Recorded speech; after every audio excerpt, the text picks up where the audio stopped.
வணக்கம்.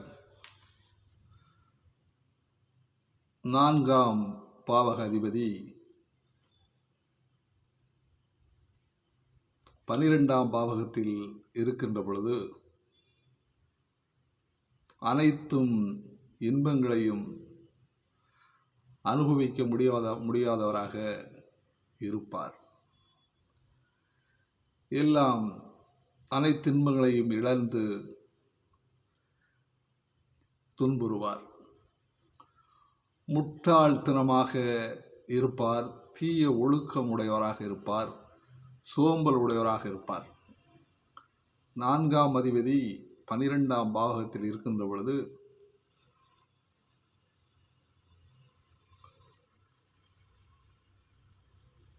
சில தீய பலன்களை கொடுத்து ஒரு மனிதனை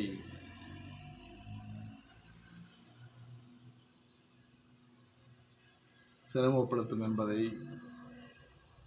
நாம் இங்கே இந்த காணொலி வாயிலாக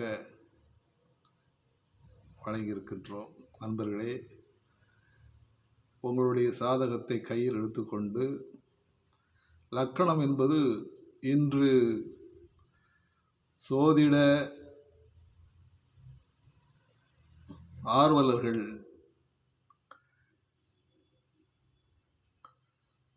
நிறையா மக்கள் இருக்கின்றார்கள். சோதிடத்தை பற்றி நாம் தெரிந்து கொள்ள வேண்டும் என்று இருக்கின்றார்கள். சோதிடத்தை கற்றுவிட்டு பலன் சொல்வதற்கு பூசிக்கொண்டு சிலர் இருக்கின்றார்கள். அனைவருமே இன்று இந்த அறிவியல் வளர்ச்சி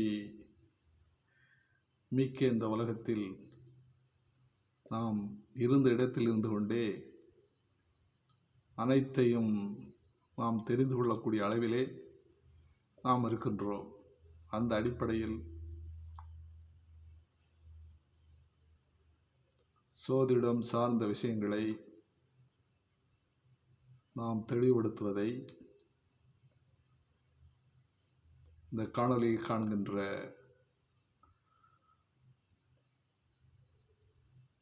மக்கள் தங்களுடைய சாதகத்தை கையில் எடுத்துக்கொண்டு லக்கணம் என்பது ஒவ்வொருவருக்கும் வெவ்வேறாக இருக்கும். 12 ராசிகள் 12 லக்கணங்களாக இருக்கும். அந்த லக்கண அடிப்படையிலேயே சில வழக்கங்களை சோதிட நூல்கள்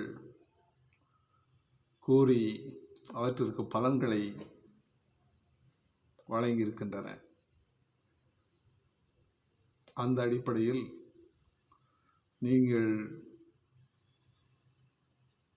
இந்த சோதிடம்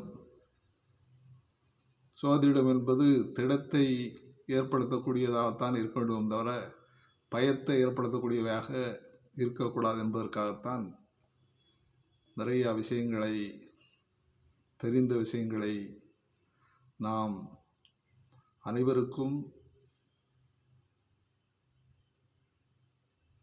நிறைவாக